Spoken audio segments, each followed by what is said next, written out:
Good morning student. अभी तक आपने पद परिचय पाठ के अंतर्गत संज्ञा का पद परिचय पढ़ा, सर्वनाम का पद परिचय पढ़ा, विशेषण का पद परिचय पढ़ा, पर आज हम आपको क्रिया का पद परिचय समझाना चाहेंगे। जिस तरह से आपने इन सबका पढ़ा, वही तरीका क्रिया का भी पढ़ने का है। यदि हमें क्रिया का पद परिचय देना हो तो उसके लिए हम किन किन पॉइंटों पर विशेष ध्यान देंगे, ये आप देखिए।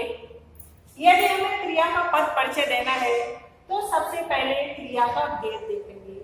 क्रिया के भेद में अकर्मक, सकर्मक, संयुक्त क्रिया, अपूर्ण क्रिया, प्रेरणार्थक क्रिया, पूर्वकालिक क्रिया, तत्कालिक क्रिया, संयुक्त क्रिया, बहुत सारी क्रियाओं के भेद होते हैं। उन क्रियाओं में से कौन सी क्रिया है, आपको सबसे पहले उसको पहचानना होगा कि इनमें से कौन सी क्रिया है। फिर यदि हमने क्रिया पहचान ली तो फिर हम देखेंगे कि उसमें कौन सा लिंग है। वह क्रिया स्त्रीलिंग में आती है या पुल्लिंग में आती है, क्योंकि वह कर्ता के अनुसार आती है। फिर हम उसमें देखेंगे कि उसमें वचन कौन सा है, क्रिया एक वचन की है या फिर बहुवचन की क्रिया है। क्रिया देखने के बाद हम धातु भी देखेंगे कि ये किस धातु से बनी हुई है। ये क्रिया किस धातु से बनी हुई है, उस धातु को भी हम देख लेंगे। धातु के बाद क्योंकि क्रिया है, हमें काल या समय का ज्ञान किससे होता है? ना तो समय का ज्ञान संज्ञा के द्वारा होता है, न सर्वनाम के द्वारा, न विशेषण के द्वारा। यदि समय का ज्ञान हमें करना होता है तो क्रिया के द्वारा हम कर सकते हैं कि क्रिया किस काल की है। क्रिया या तो भूतकाल की होगी या फिर वर्तमान काल की होगी या फिर भविष्य काल की होगी। तो यदि हमें पता ये करना है कि ये वाक्य किस काल का है तो हमें क्रिया देखनी पड़ती है। इसलिए क्रिया पर हम ध्यान देंगे कि यह कौन से काल की है, वाच्य कौन सा है। जैसा कि हमने बताया कि हम वाच्य पर ध्यान देंगे कि वाक्य कृतवाच्य में बना हुआ है, कर्मवाच्य में बना हुआ है या भाववाच्य में बना हुआ है, क्योंकि क्रिया उसी के अनुसार लगी हुई होगी। यदि वाक्य कृतवाच्य होगा तो कर्ता के अनुसार क्रिया लगेगी, यदि वाक्य कर्मवाच्य होगा तो कर्म के अनुसार क्रिया लगी हुई होगी, और यदि वाक्य भाववाच्य होगा तो भाव के अनुसार क्रिया लगी हुई होगी। तो इन सभी जितने भी हमने आपको बताए, इन सभी पॉइंटों पे सबसे पहले हमें ध्यान देना होगा कि हमें उसमें लिखना क्या क्या है। जैसे हमने आपको इंट्रोडक्शन में बताया था कि आपको किस तरह से चिट्ठी के ऊपर जो एड्रेस लिखा जाता है वो हर जैसे एड्रेस होता है, आपकी एक पहचान होता है, उसी तरह से हर शब्द की अपनी एक पहचान होती है। उन पहचानों को हम कैसे क्लियर करेंगे है, उसके बाद जैसे आपने वर्ड विचार में पढ़ा होगा कि यदि हम किसी शब्द को लिखते हैं तो उस शब्द को लिखने में किन किन वर्णों का हमने प्रयोग किया है, क्या क्या किया है, उन सभी वर्णों को वर्ड विच्छेद कर दो। यदि हम उनको अलग अलग करेंगे तो अब हमें पता चलेगा कि जो ये शब्द लिखा हुआ है ये किन किन वर्णों को मिलकर के बना हुआ है। इसी तरह से यदि हमें इन सबकी पहचान करनी है तो उसमें हमें सब देखना पड़ेगा कि ये कैसे कैसे बना हुआ है। डियर स्टूडेंट, नीचे एक मैंने उदाहरण भी दिया हुआ है, जैसे पक्षी उड़ गया। अब हमने उदाहरण दे दिया, अब आपने ये वाक्य पढ़ा, क्योंकि इसमें क्रिया क्या है, उड़ गया। इसके नीचे हमने अंडरलाइन भी की हुई है, आपको दिखाई दे रही, उड़ गया है ना, क्रिया है इसमें। तो यदि हमें इस क्रिया को पहचानना है तो हम कैसे पहचानेंगे? हमने लिखा हुआ है उड़ गया क्रिया है। अब उड़ गया क्रिया है क्योंकि पक्षी उड़ गया, उड़ना तो क्रिया हो गई। इसमें कर्म क्या है? तो इसमें कोई भी कर्म नहीं है, तो ये वाक्य कैसा होगा? अकर्मक। इसकी क्रिया कैसी है? अकर्मक। तो हम सबसे पहले लिखेंगे कि उड़ गया क्या है? क्रिया है क्या? ये सबसे पहले हमें पहचानना है कि ये है क्या, संज्ञा, सर्वनाम, विशेषण, क्रिया, इनमें से क्या है ये उड़ गया, अर्थात ये क्रिया है। ये हमने सबसे पहले पहचान लिया। इसके बाद हमने देखा कि ये क्रिया कौन सी है, अर्थात ये अकर्मक क्रिया वाला वाक्य है। तो हम इसमें लिखेंगे देखेंगे अकर्मक, अकर्मक क्रिया हो गई। अब हम ये देखेंगे कि इसमें लिंग कौन सा लगा हुआ है, कौन सा लिंग है इसमें, पक्षी उड़ गया, क्योंकि पक्षी सब पुल्लिंग है, इसलिए ये यदि होता पक्षी उड़ गया की जगह यदि लिखा हुआ होता चिड़िया उड़ गई तो स्त्रीलिंग हो जाता, लेकिन इसमें लिखा है पक्षी उड़ गया तो पक्षी पुल्लिंग शब्द है, इसलिए इसका लिंग क्या होगा, पुल्लिंग। अब हम देखेंगे कि इसका लिंग भी, एक तो हमें क्रिया का पता चला, दूसरे इसका लिंग पता चला। अब ये देखेंगे कि वचन कौन सा है, यदि कर्ता एक वचन होगा तो क्रिया भी एक वचन की होगी, और कर्ता बहुवचन होगा तो क्रिया भी बहुवचन की होगी, लेकिन पक्षी एक वचन दिया गया है और क्रिया भी उड़ गया एक वचन की दी गई है, तो इसका वचन कौन सा हो गया, एक वचन। अब हमने वचन को भी पहचान लिया। अब हम ये देखेंगे कि इसमें धातु कौन सी हुई, उड़ना तो क्रिया बन गई है, इसमें धातु कौन सी है, उड़, उड़ धातु लगी हुई, उड़ धातु लगी हुई है। अच्छा ठीक है, ये भी हमने पहचान लिया कि कौन सी धातु से बना हुआ है। अब हम ये पहचानेंगे कि इसमें काल कौन सा है, किस काल का ये वाक्य, पक्षी उड़ गया, कौन सा काल होगा ये, भूतकाल, इसलिए ये वाक्य किस काल का है, भूतकाल का है, तो इसका काल हो गया भूतकाल। वाक्य में काल भी पता चल गया कि ये भूतकाल है। अब क्या बचा नीचे, वाच्य। हम कैसे पहचानेंगे कि ये वाक्य कृतवाच्य है, कर्मवाच्य है अथवा भाववाच्य है, क्योंकि क्रिया इसमें किसके अनुसार लगेगी, कर्मवाच्य तो ये हो ही नहीं सकता है। क्यों नहीं हो सकता है, क्योंकि इसमें कर्म लिखा ही नहीं है।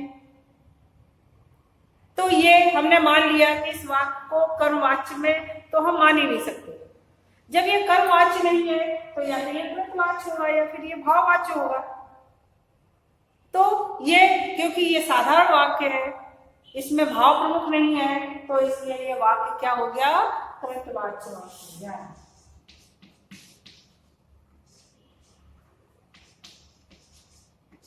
अब हमने इसको पहचान लिया कि उड़ गया क्या क्या है, क्रिया है।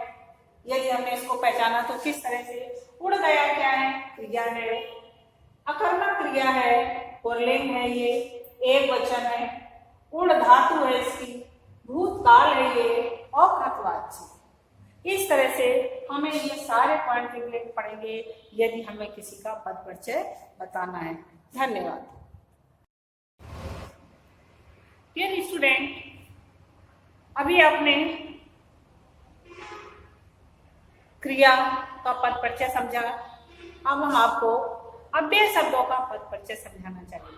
अव्यय शब्द कौन से शब्द होते हैं, अव्यय अर्थात अविकारी शब्द, और अविकारी शब्द कौन से होते हैं, क्रिया विशेषण, संबंध बोधक, समुच्चय बोधक और विषयान्वयक। इन सभी शब्दों को मिलाकर के अव्यय शब्द कहा जाता है। अब यदि हमें इनका पद परिचय देना हुआ, आपने विकारी और अविकारी शब्द पढ़े होंगे। विकारी शब्दों में विकारी शब्द कौन हुए, संज्ञा, सर्वनाम, विशेषण और क्रिया। इन शब्दों में लिंग, वचन, कारक और काल के अनुसार परिवर्तन होता है, लेकिन अविकारी शब्द किस तरह के होते हैं, इनमें लिंग, वचन, कारक, काल कुछ भी हो, इसमें किसी भी तरह का कोई परिवर्तन नहीं आता है। चाहे कोई भी लिंग हो, चाहे कोई वचन हो, चाहे कोई काल हो, कुछ भी हो, इनके शब्दों में किसी भी तरह का कोई भी परिवर्तन नहीं आता है, इसलिए इन्हें अविकारी या अव्यय शब्द भी कहा जाता है। तो ये जो अव्यय शब्द होते हैं, क्योंकि इनमें परिवर्तन नहीं आता है किसी भी तरह का, तो हमें ना तो हम ये लिख सकते कौन सा लिंग है, कौन सा वचन है, कौन सा इसमें काल है, ये क्या है। इसके लिए हमें सिर्फ दो बातें याद रखनी पड़ती हैं। जैसे यदि हमें क्रिया विशेषण का पद परिचय लिखना हुआ, तो सबसे पहले हम शब्द को पहचानेंगे कि यह शब्द क्रिया विशेषण है। जैसे इसमें क्रिया विशेषण शब्द है तेज, तो सबसे पहले हमें ये शब्द पहचानना है कि तेज शब्द क्या है, क्योंकि क्रिया विशेषण शब्द कौन होते हैं, जो शब्द क्रिया की विशेषता बताते हैं। इसमें सुमित तेज चलता है। इसमें सुमित की विशेषता नहीं बताई जा रही है, किसकी विशेषता बताई जा रही है? चलने की। उसकी चाल कैसी है, अर्थात वो तेज चलता है। तो इसमें क्रिया की विशेषता बताई जा रही है सुमित की नहीं। जो संज्ञा अथवा सर्वनाम की विशेषता बताते हैं वो विशेषण कहलाते हैं, और जो शब्द क्रिया की विशेषता बताते हैं वो शब्द क्रिया विशेषण कहलाते हैं। इसलिए तेज शब्द क्या है, वो किसी भी तरह से परिवर्तित नहीं होगा। चाहे हम इसमें सुमित तेज चलता है, चाहे लड़के तेज चलते हैं, लड़के में परिवर्तन आ गया और चलते हैं में परिवर्तन आ गया, लेकिन तेज शब्द में कोई भी परिवर्तन नहीं आया। तो क्रिया विशेषण शब्द इस तरह का शब्द होता है कि जिसमें कोई परिवर्तन, क्रिया विशेषण क्या है, चारों में कोई भी शब्द होते हैं उनमें कोई परिवर्तन नहीं आता है। तो जैसे तेज शब्द दिया गया, ये क्रिया की विशेषता बता रहा है। तो सबसे पहले हमें ये पहचानना है कि तेज शब्द है क्या, ये कौन सा शब्द है, विशेषण है या क्रिया विशेषण है। यदि हमने उसको पहचान लिया कि ये शब्द क्रिया विशेषण है, तो फिर हमें क्रिया विशेषण का कौन सा भेद है, उस भेद को पहचानना होगा कि यदि वो शब्द है तो क्रिया विशेषण का भेद कौन सा है। क्रिया विशेषण के भेद आपको पढ़ने होंगे कि ये रीतिवाचक, चलने का तरीका क्या है, रीतिवाचक क्रिया विशेषण है। तो ये विशेषण कौन सा हुआ, क्रिया विशेषण कौन सा हुआ? पहले तो ये क्रिया विशेषण है, दूसरा ये रीतिवाचक क्रिया विशेषण है, और चलता है क्रिया की विशेषता बता रहा है। किसकी विशेषता बता रहा है? चलता है क्रिया की विशेषता बता रहा है। क्रिया विशेषण का यही काम ही है कि वह क्रिया की विशेषता बताता है। तो इसमें आपको बहुत ज्यादा लिखना नहीं है, सिर्फ आपको भेदों को लिखना पड़ेगा। आपको जितने भी अव्यय शब्द दिए गए हैं उन सबके भेद पता होना चाहिए, और उन भेदों में कौन सा शब्द आता है वो शब्द मालूम होना चाहिए कि ये शब्द किसका है। यदि तेज शब्द हमने देखा तो ये तेज शब्द है तो क्रिया विशेषण, लेकिन क्रिया विशेषण में कौन सा भेद है? रीतिवाचक क्रिया विशेषण है। अब यदि रीतिवाचक क्रिया विशेषण हो गया ये, तो फिर ये क्या और करता है कि ये चलता है क्रिया की विशेषता बता रहा है। बस ये दो पॉइंट आपको लिखने हैं। संबंध बोधक शब्द। अब हम संबंध बोधक शब्द, आपने संबंध बोधक पूरा पाठ पढ़ा होगा छोटी क्लासों में। अब हम संबंध बोधक की यदि पहचान देखना चाहते हैं तो हम देखते हैं संबंध बोधक शब्द इसमें है कौन सा? की अपेक्षा। की शब्द हम इसलिए लगाया हमने अंडरलाइन कि संबंध बोधक को पहचानने के लिए जो संबंध कारक होते हैं, यदि हम कारकों के साथ उनको पहचाने तो हम उनको आसानी से पहचान सकते हैं। यदि उनके साथ संबंध कारक लगे हुए हैं तो वो संबंध बोधक शब्द आसानी से पहचान में आ जाती है। की अपेक्षा है। अब आपको इसमें फिर वही नियम है कि हमें सिर्फ संबंध बोधक के भेद पता करने हैं। तो यदि ये संबंध बोधक शब्द है तो इसका भेद कौन सा है? अब आपको उसमें भेद में जाना होगा, या आशा संबंध बोधक शब्दों के साथ है जो उसके भेद हैं, उन भेदों में संबंधवाचक शब्द ढूंढना होगा, या आशा और लता का संबंध बताया गया है इसलिए ये संबंध बोधक है। आशा और लता ये संबंध बोधक शब्द है, आपको सिर्फ इसका भेद लिखना होगा। तीसरा दिया गया समुच्चय बोधक शब्द। तो पेन और पेंसिल ले लो, और शब्द क्या है? समुच्चय बोधक। अब ये समुच्चय बोधक ये शब्द है तो हमें फिर वही समुच्चय बोधक का भेद कौन सा है। अब समुच्चय बोधक का यदि हमें भेद पता करना है तो हमें ये देखना होगा कि समुच्चय बोधक के दो ही भेद होते हैं, समानाधिकरण समुच्चय बोधक और व्याधिकरण समुच्चय बोधक है। अब ये क्योंकि ये दोनों का संबंध बता रहा है, पेन ले लो या पेंसिल है, तो यदि ये पेन ले लो या पेंसिल ले लो और शब्द है तो ये समानाधिकरण समुच्चय बोधक है, और समानाधिकरण समुच्चय बोधक है तो ये पेन और पेंसिल का संबंध बता रहा है। बस ये दो ही पॉइंट लिखने हैं। अब नीचे हमने देखा विस्मयार्थ बोधक शब्द है। ये विस्मयार्थ बोधक शब्द तो आप आसानी से पहचान सकते हैं। सबसे पहले विस्मयार्थ बोधक शब्द जो भी शब्द होगा उसके नीचे विस्मयार्थ बोधक का निशान बना हुआ होगा। यह विस्मयार्थ बोधक का निशान जिस जगह बना हुआ है तो हम आसानी से पता कर लेंगे कि वह विस्मयार्थ बोधक शब्द है। विस्मयवाचक आपने पूरा चैप्टर पढ़ा होगा छोटी क्लास में, उसमें विस्मयार्थ बोधक शब्द जो होते हैं वो वाक्य में सबसे पहले लिखे जाते हैं। संबंध बोधक, समुच्चय बोधक और क्रिया विशेषण के शब्द वाक्य के बीच में आते हैं, लेकिन विस्मयार्थ बोधक शब्द ऐसा होता है जिसे वाक्य में सबसे पहले लिखना पड़ता है। तो यदि हमने इसको वाक्य में सबसे पहले लिखा है, वाह क्या छक्का मारा, वाह शब्द और विषयार्थ का निशान भी लगा हुआ, तो हम आसानी से उसको पहचान सकते हैं कि ये शब्द विस्मयार्थ है। यदि इसके नीचे अंडरलाइन आती है तो हम उसको आसानी से पहचान लेंगे कि ये शब्द विस्मयार्थ है। और जब ये शब्द विस्मयार्थ है तो विस्मयार्थ का कौन सा भेद है? अब हम इसमें हर्ष सूचक है, क्योंकि वाह क्या छक्का मारा, ये तो खुशी की बात हुई ना, तो ये हर्ष या उल्लास हुआ, तो ये हर्ष सूचक है। उसका भेद कौन सा होगा? ये हर्ष सूचक हो गया, इसलिए आपको इसको हर्ष सूचक लिखना है। डियर स्टूडेंट, आप इनके भेदों को लिखेंगे और उसकी परिभाषा। धन्यवाद।